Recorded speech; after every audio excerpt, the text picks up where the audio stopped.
여러분들은 신앙이 좋아지고 있나요? 나빠지고 있나요?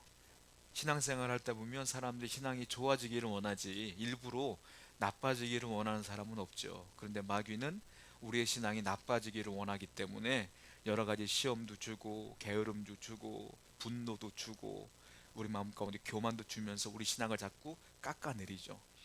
오늘 다시 한번 우리 신앙을 다시 한번 우리가 기억하여 우리의 신앙을 좋은 신앙으로 바꾸기를 원하는 마음이 여러분 가운데 있었으면 좋겠어요. 여러분 그러면 신앙이 좋다는 게 어떤 의미겠어요? 첫 번째로는 신앙의 수준을 높이는 거예요. 그러니까 신앙이요, 낮은 수준의 신앙이 있고 높은 수준의 신앙이 있어요. 낮은 신앙보다는 높은 수준의 신앙이 좋은 거겠죠. 높은 수준의 신앙이 좋은 거예요. 두 번째로는 신앙의 크기를 키우는 겁니다. 그러니까 신앙이요, 작은 신앙이 있고요, 큰 신앙이 있어요. 가능하면 큰 신앙으로 우리가 하나님께 나가는 게 좋겠죠. 그 신앙이 좋아지는 거예요. 또 세 번째로는 신앙의 강도를 세게 하는 거예요. 그러니까 약한 신앙이 있고 센 신앙이 있어. 강도가. 신앙이 좋다는 건 약한 신앙을 신앙이 좋다고 하잖아요. 강한 신앙을 신앙이 좋다고 합니다. 그 중에서 오늘 제가 여러분과 함께 나누고 싶은 말씀은 신앙의 강도를 세게 하자 이거예요. 우리 신앙을 좀 더 강하게 만들어서 주님께서 원하시는 신앙인의 모습으로 살아가기를 원한다라는 거죠. 성경은 우리가요 강한 신앙을 갖기를 원해요. 성경은 그렇게 말하고 있어요. 성경을 직접 보겠습니다. 고린도전서 16장 13절 말씀이에요. 읽어봅니다. 시작. 깨어 남자답게 강권하라. 요즘 여성의 인권이 급상승하다 보니까 이것도 기분 나빠하시는 분이 있을지 모르겠어요. 왜 남자답게 강권하라고 그러냐고. 이거 성경에 쓰여질 때 배경을 보시면 알아요. 그때 당시는 남자, 여자 이렇게 하면 남자는 강한 것, 여자는 약한 것 이렇게 표현할 때, 비유적으로 표현할 때 강하다 얘기할 때는 남자답게 이렇게 표현했어요. 그러니까 이 말은 뭐냐면 남자답게 강건하라. 이 말은 강건은 굳게 서라는 뜻이거든요. 이 말은 무슨 뜻이냐면 너의 신앙을 강하게 굳건히 서게 하라 이 말이에요. 너의 신앙이 강해지기를 원한다라고 성경은 써 있는 거예요. 그러니까 하나님께서 요구하시는 신앙은 뭐냐면 약한 신앙이 아니라 강한 신앙이다. 여러분이나 저나 신앙이 강해야 된다라는 거예요. 성경을 보면 우리가 볼 때 강한 신앙을 갖고 있는 사람들이 몇 명이 보여요. 신앙 인물들을 보면 누구겠어요? 아브라함, 다윗, 모세, 엘리야 이런 분들을 보면 아 모세가 신앙이 좋지, 아브라함이 신앙이 강하지, 나하고 비교했을 때는 뭐 내가 비교 자체가 안 되지라고 생각할 때가 있어요. 근데 여러분들이 그걸 착각이라는 걸 아셔야 돼. 왜냐하면 아브라함이나 모세나 다윗이나 그리고 우리나 다 똑같은 사람이에요. 다. 아브라함은 태어날 때부터 신앙이 강했느냐? 안 그래요. 성경을 보세요. 아브라함 어처구니 없는 일들 너무 많이 행하지 않습니까? 모세는 어때요? 분노도 잘 내고 사람 때리기도 잘 때렸어요 옛날에. 다윗은 어떠세요? 다윗은 바세바를 취하기도 했잖아요. 다윗이나 아브라함이나 우리나 별반 차이 없어요. 그 사람들이 태어날 때부터 뭐 신앙이 강한가요? 그렇지 않아요. 차이가 있어요. 뭐냐면 우리는 마귀의 유혹에 빠지고 신앙이 무너지고 넘어졌을 때 못 일어날 때가 많아. 절망될 때가 많아. 낙심될 때가 많아. 그런데 아브라함은 넘어져도 하나님께 나가 또 일어나. 모세는 넘어져도 또 일어나. 다윗은 넘어지면 또 회개하고 또 일어나. 그게 차이다. 신앙의 강함은 뭐냐면 안 넘어지는 게 아니라 넘어져도 또 일어나는 거예요. 여러분이나 저나 똑같은 사람이기 때문에 넘어지죠. 넘어져요. 그런데 목사님들과 평신도의 신앙의 차이는 뭔지 아세요? 목사는 잘 일어나. 하나님 붙들고 일어나는 경우가 많어. 근데 신앙이 약한 분들은 못 일어날 때가 많으니까 목회자나 권사님들이나 장로님 찾아가서 우리가 도닥여 주는 거 일어나라고. 신앙이 약한 사람은 못 일어나지만 강한 사람은 일어난다. 어린아이들 보세요. 태어날 때부터 애기들이 뜁니까? 절대 불가능하죠. 태어날 때면 목도 못 가누니까 부모가 어떻게 해요? 목도 이렇게 했다가 저렇게 했다가 안을 때는 목 받쳤다가 그러다 돌쯤 되면 어떻게 해요? 걷는 애도 있고 못 걷는 애도 있고. 저희 첫째 딸은 돌 때 돌떡 날르고 막 뛰어댕겼거든요. 뛰는 애도 있고 못 뛰는 애도 있고 그런 거지 뭐. 차이가 뭐에 있어요? 어린아이들이 처음부터 다리에 힘 있는 게 아니에요. 걸으려고 하다가 1m가 더 넘어져. 그럼 어떻게 해요? 부모님 잡으려면은 지가 치우래. 지가 일어나. 지가 일어나서 다음에는 2m를 가. 다음 날은 3m를 가. 다음 날은 뛰는 거예요. 그게 뭐야? 그게 세지는 거지. 강해지는 거지. 신앙에 강해지는 건 뭐냐면 안 넘어지는 게 아니라 넘어져도 주님 붙들고 일어나는 거다. 혹시 여러분 가운데 신앙이 약해지거나 여러분 가운데 절망한 분이 있으면 괜찮습니다. 다시 하나님 붙들고 일어나시면 돼요. 하나님이 일으켜 주실 줄로 믿습니다. 이것이 신앙이 강한 것이다 라고 성경은 얘기하고 있다는 거예요. 그러다 보니까 여러분 성경을 보면 위인전이라고 생각할 때가 있어요. 우리가 많은 위대한 사람들의 이야기가 쓰여 있으니까 위인전 같은 데가 느낄 때가 있어요. 위인전은 뭐예요? 위인전은 책 보면 유명한 위대한 사람들에 대한 책들을 보면 그 사람들의 약점은 감춰요. 그리고 강점을 극대화한 게 위인전이에요. 근데 성경은 안 그래. 성경은 어떻게 해요? 진실을 써놓은 게 성경이야. 그러니까 아브라함 같은 위대한 사람도 실수한 게 그대로 나와 있고 다윗이 밧세바를 취한 것도 그대로 나와 있지 않습니까? 성경은 위인전이 아니에요. 그래서 성경은 뭐냐? 그 약한 아브라함, 모세, 엘리야, 그 다윗과 같은 사람을 위대한 사람으로 만드신 분이 누구냐? 하나님이잖아요. 그러니까 이 성경은 위인전이 아니라 뭐겠어요? 위신전이야. 하나님의 위대함을 쓴 거야 이게. 그러니까 성경은 사람 보는 게 아니라 하나님 보는 거다. 하나님을 발견해야 된다는 거예요. 그러니까 우리는 뭐예요? 약한 자가 아니라 강한 자가 돼야 되는데 오늘 본문을 보니까 베드로가 등장을 합니다. 베드로가요 약한 신앙인이었어요. 그런데 우리가 알다시피 나중에는 예수님처럼 십자가에 달려 죽지만 그가 뭐라고 말합니까? 나는 주님처럼 죽을 수 없으니 십자가에 거꾸로 달려 죽이시오. 그래갖고 거꾸로 된 십자가에 죽어요. 베드로가 나중에 순교까지 당해. 약한 신앙이었던 베드로가 강한 신앙으로 바뀌어져요. 그래서 예수님께서 강한 신앙으로 바뀌어질 베드로를 이미 아셨기 때문에 이름을 바꿔주죠. 원래 베드로의 본명이 뭡니까? 시몬이에요. 시몬. 근데 시몬에게 예수님께서 이름을 바꿔주셨어. 그게 뭐예요? 베드로. 그게 베드로야. 그리고 아람어로는 그 베드로 이름이 뭐예요? 게바. 그러니까 게바, 시몬, 베드로는 다 똑같은 인물이다. 예수님께서는 강해질 것을 이미 아시고 베드로라고 이름을 지었는데 베드로의 뜻이 반석이란 뜻이다. 이거죠. 굳건하다는 뜻이에요. 강하다는 뜻이다는 거예요. 자, 베드로의 인생을 한번 살펴볼게요. 베드로가 처음엔 본인이요 신앙이 강한 줄 착각했던 것 같아요. 교만했어요. 그리고 예수님의 제자가 되었을 때 어깨에 힘도 들어갑니다. 왜냐하면 주님이 가는 곳마다 사람들이 인산인해를 이루니까 마치 자기가 뭔가 된 것처럼 사람들 오면 못 오게 막고 어린애 오면 못 오게 막고 막 보디가드처럼 베드로가 그렇게 행동을 하지 않습니까? 근데 베드로에게 예수님께서 예언을 하셔요. 뭐라고 말합니까? 베드로야 너는 닭 울기 전에 3번 나를 부인할 거야. 이렇게 얘기해요. 그때 베드로가 뭐라고 말합니까? 이렇게 말하죠. 마태복음 26장 33절입니다. 자, 한번 읽어보겠습니다. 시작.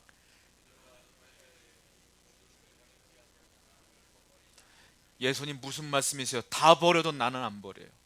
11명의 제자가 다 떠나도 저는 안 버려요. 예수님이 버린다고 하면 버리는 거지 뭘 자기가 안 버린다 그래.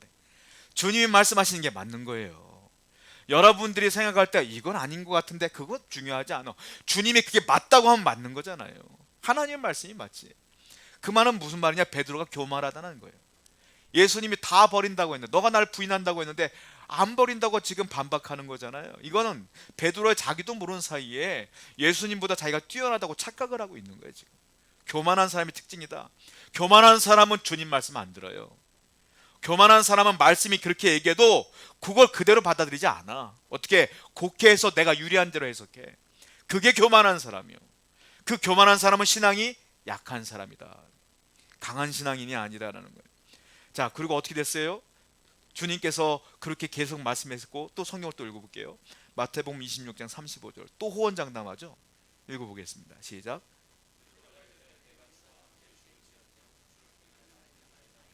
또 얘기해요.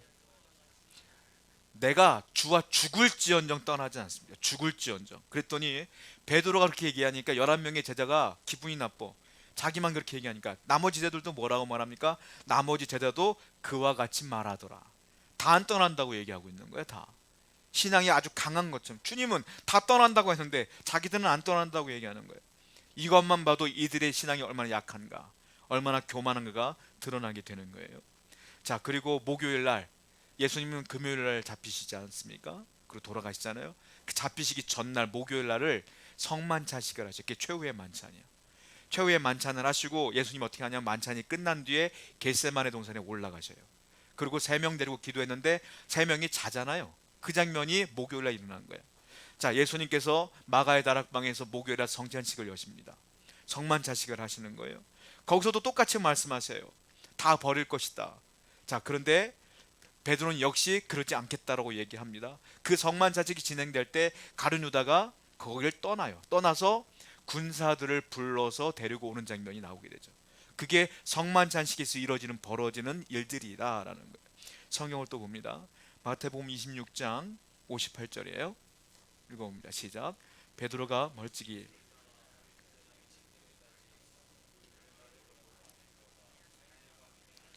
예수님께서 붙잡히셨어요. 겟세마네 동산에 기도하실 때가 붙잡히셨어요. 근데 베드로가요, 주님 앞에 당당히 가지 못하고 멀찌감치 떨어져 쫓아가긴 해. 예수님이 붙잡혀 갈 때에 쫓아가긴 하는데 거기 누가 함께 있었냐면 또 한 명의 제자가 동행을 합니다. 그 사람이 누구냐? 예수님이 제일 사랑했던 제자예요. 요한이에요. 요한복음과 요한계시록과 요한 1, 2, 3서를 쓰신 요한, 사도 요한이 거기에 동행을 하게 됩니다. 자, 요한복음 18장 15절입니다. 한번 읽어보겠습니다. 시작. 시몬 베드로와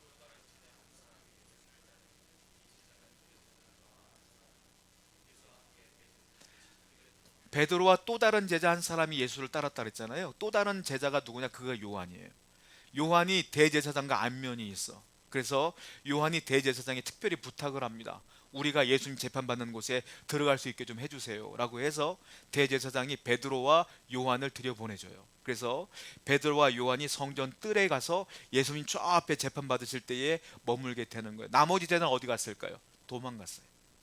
딱 두 명만 제자 그 뜰에 가서 있는 거예요. 여기서 사달이 나요. 자, 베드로가요 추웠던 것 같아요. 그날 추우니까 사람들이 뜰에 앉아서 겹불을 떼고 있었어요. 그때 베드로가 같이 불을 쬐입니다. 그때에 깜깜한 밤에 불빛이 오니까 베드로의 얼굴이 희미하게 보인단 말이에요. 근데 사람들이 베드로의 얼굴을 볼 때 희미하지만 명확하진 않아. 밤이니까 불빛 때문에 희미하긴 하지만, 그래서 그들이 얘기를 합니다. 당신 베드로 아니요? 예수를 따랐던 제자 같은데? 라고 말했을 때에 베드로가 뭐라고 말합니까? 부인합니다. 마태복음 26장 70절만 읽어볼게요. 시작. 베드로가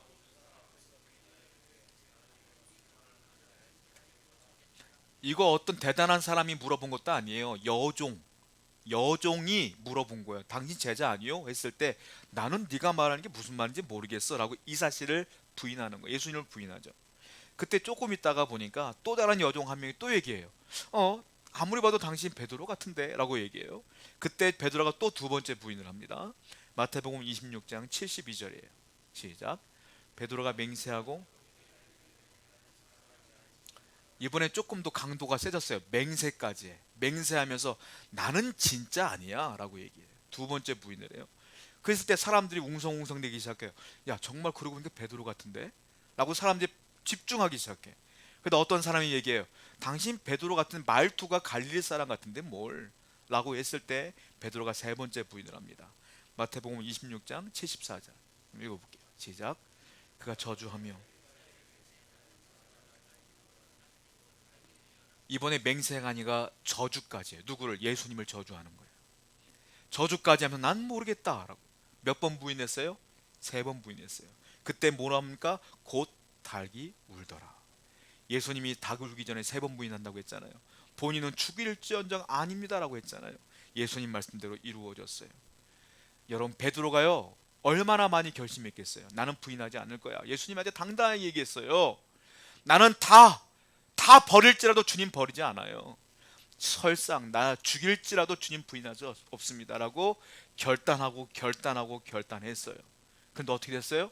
상황이 바뀌고 상황이 어려워지니까 마음이 금방 변심한 거예요. 사람들은 여러분들의 신앙을 자신해서는 안 돼요. 여러분이나 저나 똑같은 죄인이고 죄성이 이 안에 있기 때문에 상황이 바뀌면 예수님은 언제든지 우리가 배신할 수 있는 사람들이란 말이에요. 그 변심이라 그래. 저 사람 신앙 좋은 것 같은데, 저 사람 신앙 좋은 것 같은데. 아니에요. 이 세상에 신앙 좋은 사람은 한 명도 없어요. 신앙을 좋게끔 만드신 분이 계신 거지. 누구예요? 성령이 나를 붙들고 계시니까 신앙이 좋은 거지. 내가 결단했기 때문에 신앙이 좋은 게 아니라는 거예요. 그러니까 무슨 말이에요? 사람은 내가 결단하고 결심한다고 해서 변하지 않아요. 어떻게 변하는 거예요? 내 예수 그리스도를 만나야 변화되는 거예요. 성령을 만나야 사람이 바뀌는 거지. 내가 결심한다고 맨날 결단한다고 해도 바뀌잖아. 이때 베드로는 성령을 경험하지 않았어요. 사도행전 2장에 마가의 다락방에 처음으로 성령이 예수님 돌아가신 뒤에 오시기 때문에 성령을 경험하지 않았기 때문에 아무리 결단해도 베드로는 변심할 수밖에 없었다라는 거예요. 여러분들이 아무리 결단력이 있어도요, 상황 바뀌면 도루묵이야. 여러분들이 2주에는 앉으려고 해도 상황 바뀌면 또 오죠. 그게 인간인지라, 그 연약한 사람이라는 거예요. 제가 예전에 어떤 집회에 갔다가 어떤 집사님이 간증하는 걸 들은 적이 있어요. 그 부흥회마다 다니는 어떤 집사님이셨던 것 같은데, 그분이 이런 간증을 해요. 남자 집사님이신데 자기가요, 손가락을 딱 보니 하나가 없어. 손가락이 없는 이유를 아십니까? 라고 말하더라고요. 자기 인생을 얘기하는 거예요. 우연히 친구를 따라 도박장에 갔는데 재밌더래. 그러다 보니까 한 번, 두 번 하다 보니까 자기 집안에 있는 돈을 다 거기다 다 허비하게 된 거예요. 옆에 있던 아내가 얼마나 속상하겠어요. 떠나려고 한두 번 한 게 아니야. 그때 이 남자가 아내를 앉혀놓고 얘기했대. 여보, 내가 정말로 도박장 안 갈게 이제.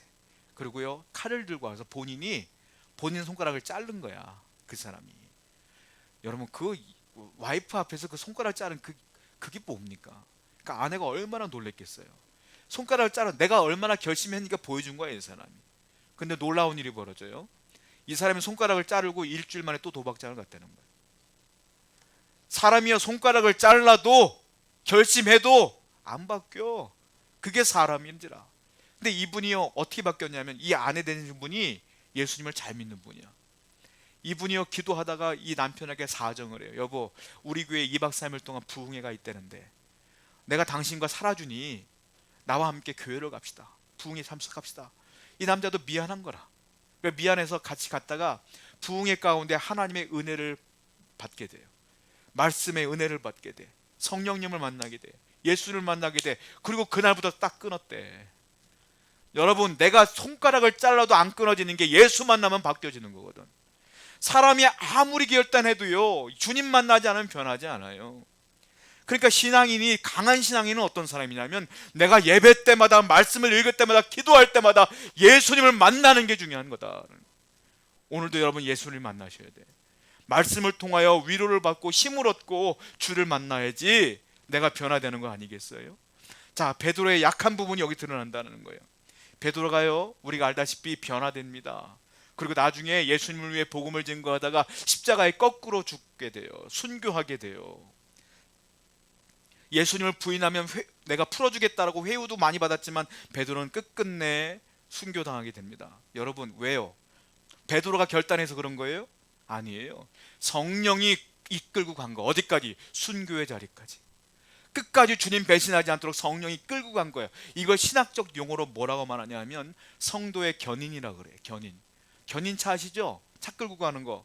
성도의 견인. 뭐가 성도의 견인이요? 하나님의 은혜가 나를 끄는 거야. 성령이 나를 끄는 거야. 어디까지? 주님의 자리까지 이끌고 가는 거예요. 내가 가는 게 아니에요. 성령이 이끄는 거지. 여러분들이 신앙이 좋아서 하나님 잘 믿는 게 아니에요. 성령이 이끌고 가는 거지. 그러니까 성도의 견인의 은혜를 우리가 기억해야 된다는 거예요. 이게 은혜예요. 자, 그렇다면 주님이 베드로를 붙들었다는 거 아닙니까? 어디까지? 순교의 자리까지 견인해 주신 거예요. 그럼 주님이 베드로를 어떻게 붙들었을까요? 이게 은혜야. 주님이 어떻게 베드로를 붙들었냐? 첫 번째, 예수님이 베드로를 정말 사랑하십니다. 예수님의 사랑으로 붙들어 주셨어. 주님의 사랑으로. 성경을 볼게요. 누가복음 22장 61절 말씀 한번 읽어보겠습니다. 62절까지 한번 읽어볼게요. 시작.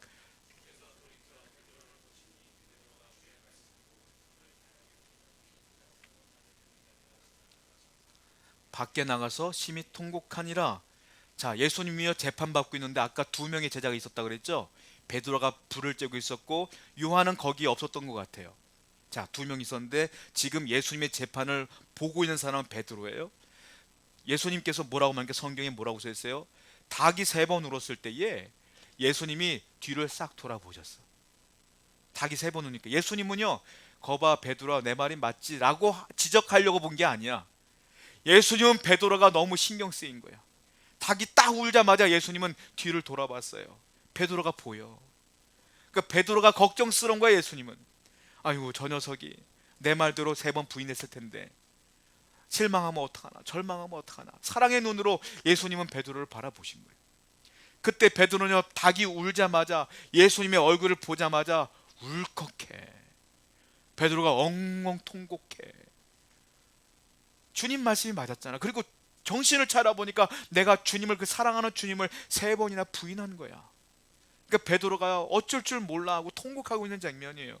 주님의 그 시선은 주님이 예수님을 사랑한다는 시선이고, 그 시선에는 무언의 이야기가 있어요. 베드로야 걱정하지 마. 내가 부활한 다음에 너 찾아갈게. 내가 너를 다시 회복시켜줄게.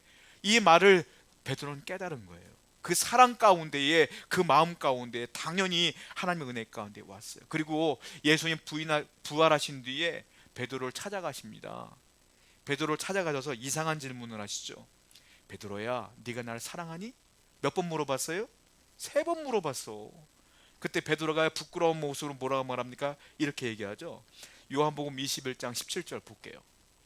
읽어보겠습니다. 시작. 세 번째 이르되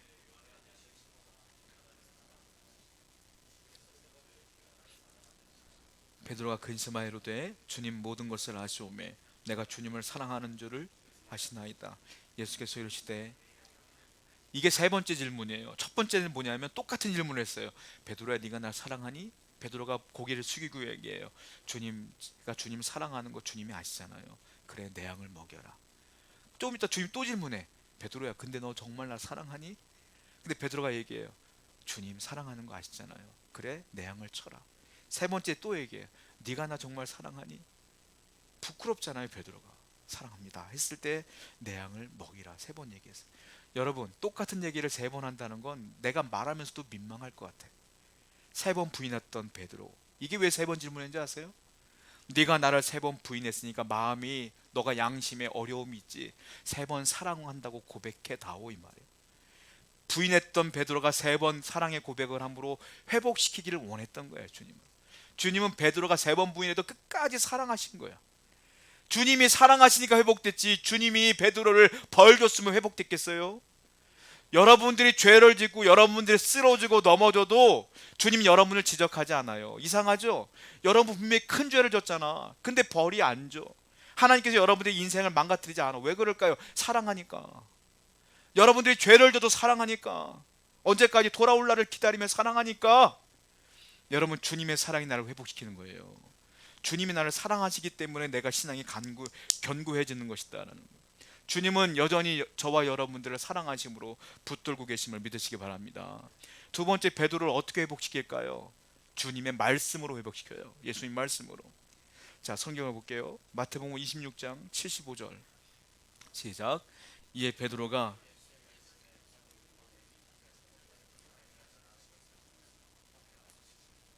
뭐가 생각났어요? 세 번 부인하리라는 말씀이 생각나서 통곡하니라. 말씀이 생각나니까 말씀 때문에 회개한 거예요. 회복은 어떻게 일어나는 거냐면 하나님 말씀이 생각나야 회개돼. 하나님 말씀이 내 안에 들어와야 회개가 되는 거예요. 근데 베드로의 이 통곡에는요 몇 가지 의미가 있어요. 어떤 의미냐면 베드로의 이 통곡에는 두 가지 의미가 있어요. 회개의 의미도 있지만 감사의 의미도 있어. 왜냐하면 이 말씀만 생각난 게 아니라 주님이 살아있을 때 했던 그 말씀까지도 생각났기 때문에 베드로는 통곡하는 거예요. 그 말씀이 이거예요. 요한복음 10장 28절 말씀입니다. 한번 읽어볼게요. 시작. 내가 그들에게,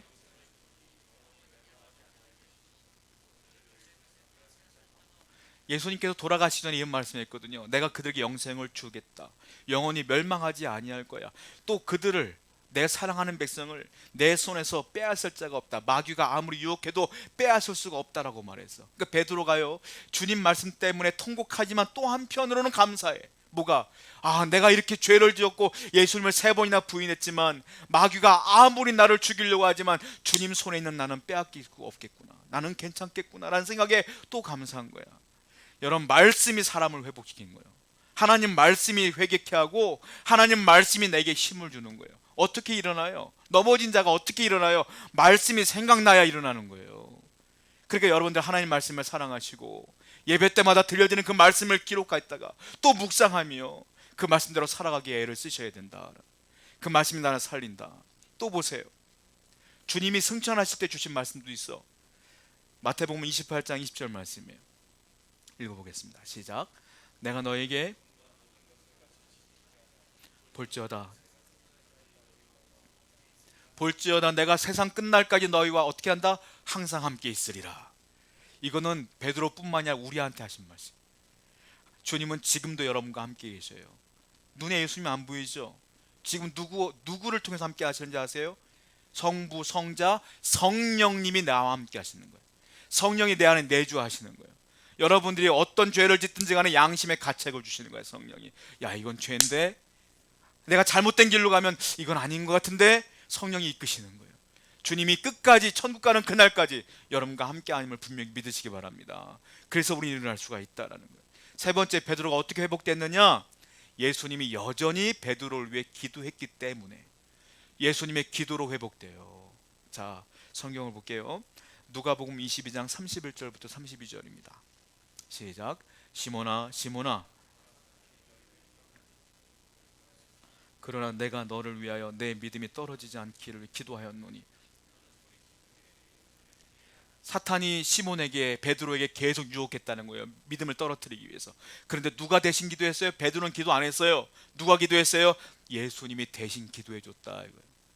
예수님이 기도했기 때문에 베드로가 또 일어난 거예요. 베드로가 기도하지 않았기 때문에 쓰러질 수는 있지만 예수님이 기도했기 때문에 또 일어난 거다. 여러분들이 쓰러지고 넘어질 수 있지만 지금 저 하늘 아래서 누가 기도하고 있어요? 중보자 대신 예수님이 지금도 여러분을 위해 기도해주고 있다. 힘내라, 힘내라, 일어나라 기도해주고 있기 때문에 우리는 넘어지지 않아요.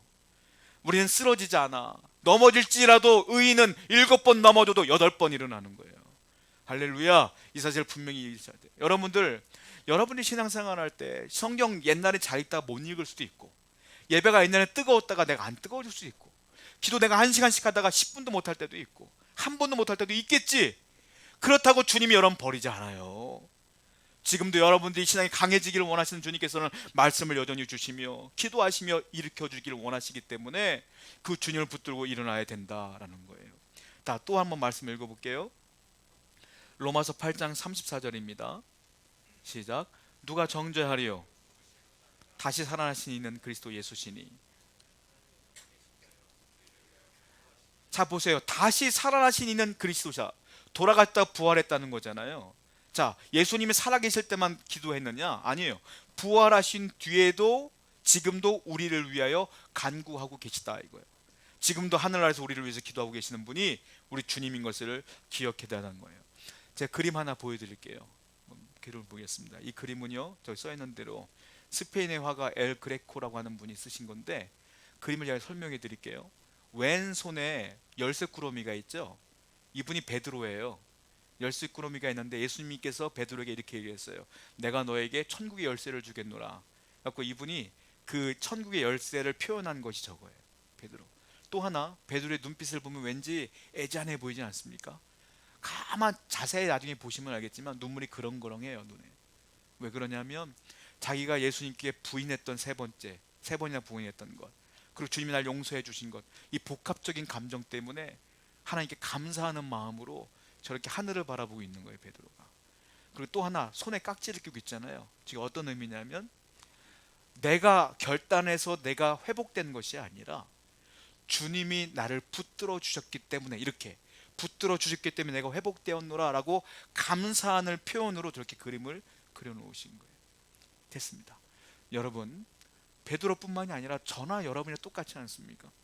우리가 뭘 잘해서 회복되어지고 신앙이 좋고 우리가 뭘 잘해서 천국에 가겠어요? 주님께서 기도해 주시고 말씀을 주시고 사랑을 주시기 때문에 이렇게 있는 것 아니겠어요? 다시 한번 우리도 베드로의 은혜를 우리가 다시 느껴야 된다. 성경을 보겠습니다. 고린도전서 10장 12절 말씀이에요. 읽어보겠습니다. 시작. 그런즉 선줄로 생각하는 자는 교만하지 말라는 거예요. 네가 신앙이 좋은 게 아니라 성령이 너를 붙들고 있으니까 교만하지 말라. 늘 겸손하게 주님께 나아가라. 이거 아니겠어요? 그러면 알겠어요.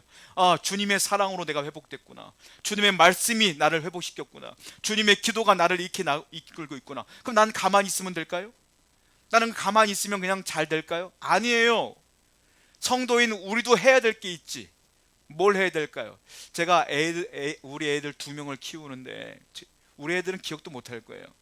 업고 안고 부모가 다 그렇게 키우잖아요. 애들 안아요. 그러면은 내 품 안에서 늘 졸아. 내가 그렇게 푸근한가? 맨날 자. 안기만 하면 자면 고개가 막 떨궈져. 그럼 어떻게 해요? 저도 모르게 손에 힘이 꽉 들어가. 왜? 놓치면 큰일 나니까. 손에 꽉 들어가. 그러면서 얘가 비몽사몽간에 제가 어떻게 하냐면, 야 아빠 꽉 잡어. 제가 그래요. 그러면 얘가요 꽉 잡어. 옷을 잡아야 되는데 내 살을 잡어. 얼마나 아픈지 몰라. 그래도 그냥 꽉 잡으라 그래. 나는 꽉 잡고 올라가는 거야, 집으로. 우리가 해야 될 게 뭔지 아세요? 애들이 피곤하면 놓고 쓰러지기도 하지만 부모가 꽉 잡으니까 안 떨어지는 것처럼 여러분들이 신앙이 약해지면 손을 놓는단 말이요. 그때 하나님 어떻게 더 꽉 잡아주시지. 쓰러지진 않아. 근데 하나님께서 뭐라고 하는지 아세요? 얘야 나를 좀 꽉 잡아라 그런단 말이에요. 여러분들이나 제가 해야 될 게 뭐겠어요? 하나님을 꽉 잡아야 돼요. 꽉 잡는 게 뭐겠냐는 거예요. 지금 예수님이 하신 대로 그대로 하면 돼. 어떻게 잡을까요? 주님을 사랑하면 돼. 주님을 또 어떻게 잡으면 될까요? 주님의 말씀을 꽉 잡으면 돼. 그리고 기도로 주님을 꽉 잡는 거예요. 말씀 생활, 기도 생활, 하나님을 사랑하는 생활, 이게 우리가 잡는 거라는 거예요. 성경을 보겠습니다. 마태복음 26장 41절 읽어봐요. 시작. 뭐라고 말했어요? 기도하라. 내가 너희를 위해 기도하는 것처럼 너희도 나에게 기도하라. 이게 붙잡는 거예요. 또 보세요. 시편 119편 9절부터 11절입니다. 시작.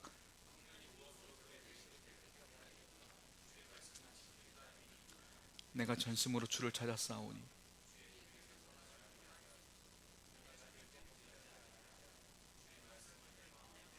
주의 말씀을 지키고 주의 말씀을 내 마음에 두었나이다. 말씀을 잡아라 이거예요. 꼭 내 마음 가운데 꽉 붙들어라. 그러니까 주님이 하신 것처럼 똑같이 하면 돼. 주님이 날 사랑하신 것처럼 나도 주님 사랑하고, 주님이 나를 위해 기도한 것처럼 나도 매일매일 기도하고, 주님이 내게 말씀을 주신 것처럼 주신 말씀 붙들고 그렇게 살아가야 된다는 거예요. 그리고 또 하나 뭐가 필요하냐면 주님만 사랑해야 돼. 일편단심 주님만 따라야 돼. 세상에 아무리 유혹해도 좋은 게 많아도 주님만 따라야 된다. 성경을 보겠습니다. 마태복음 6장 24절에 시작. 한 사람이 호기를 중히 여기고 저를 경히 여기미라. 너희가 하나님과 재물을 겸하여 섬기. 세상에 가장 대표적인 게 뭐예요? 재물이지 뭐. 다 내가 열심히 일하는 건 다 뭐 때문에 그래요? 재물 때문에 그렇지 뭐.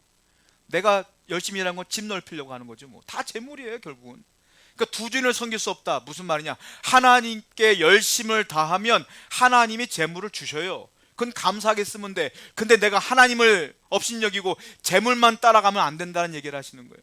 그러니까 일편단심 신앙이 강한 게 뭐냐? 일편단심 주님만 따르라. 또 하나 성경을 볼게요.